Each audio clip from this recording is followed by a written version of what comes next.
Metro yonidan uyingizda ekan, lekin metro kam chiqadigan akalarimiz uchun Sergeli Xonobodda. Xonobod metroning shunday orqasida, Beruniy ko'chada 3 sotikka qurilgan, salkam 80% ishi bitib qo'ygan tayyor hovlimizni ko'rsatamiz.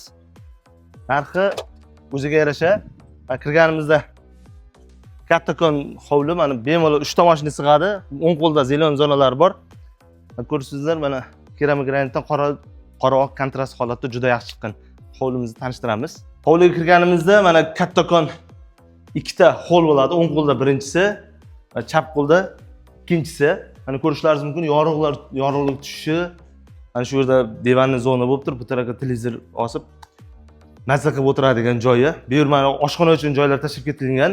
Tashqarida yozgi oshxona va basseynlari bor. Mana ko'rishlaringiz mumkin, bu tarafda yozgi oshxonasi bo'lsa, bu yoqda basseyni bor. Basseyndan xohlasalaringiz foydalanasizlar, xohlamasa ko'ndirib tashlaysizlar. Hovlimizda 3 ta sanuzel bor. Bu birinchisi. Bu birinchi etajdagi ota-onalar yotoqxonasi. Taxminan razmeri 5 ga 5 razmerli bo'ladi. Bu ikkinchi sanuzeli, ota-onalar yotoqxonasi ichidagi bitta. Bu tarafda garderob, ya'ni kiyim qo'yish uchun xonachasi. Zina orqali ikkinchi etajga chiqqanimizda 3 ta kattakon yotoqxona va bitta umumiy sanuzeli. Bu yoqda mana sanuzeli. O'ng qo'ldagi birinchi xonasi, mana tepa tomlari lumboz bo'lgan ekan. Rotbon suvoq qilib qo'yilgan, elektrik bemalol ishlab, elektrik santexnik ishlari o'zlaringiz qilib olishlaringiz uchun tashlab ketilgan. Bu tepadagi ikkinchi xonasi. Bu yoqda mana eng katta yotoqxonasi.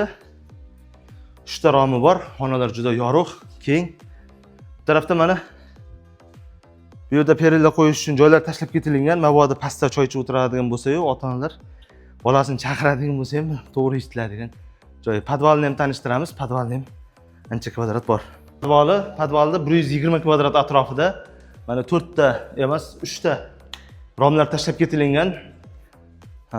Banka taxlashga joy qilib qo'yadi, bir xillar ofis qilib qo'yadi, bir xillar namozxona, bir xillar katta mehmon kutadigan joy deb mehmonxona ham tashlab ketiladi. O'zlaringiz talablaringizga nima qilaverasizlar. Bitta konteyner podvalga yetadi, isitishiga va sovitishiga. Bu yerda to'pli pol qilinishga tayyor bo'lib turibdi.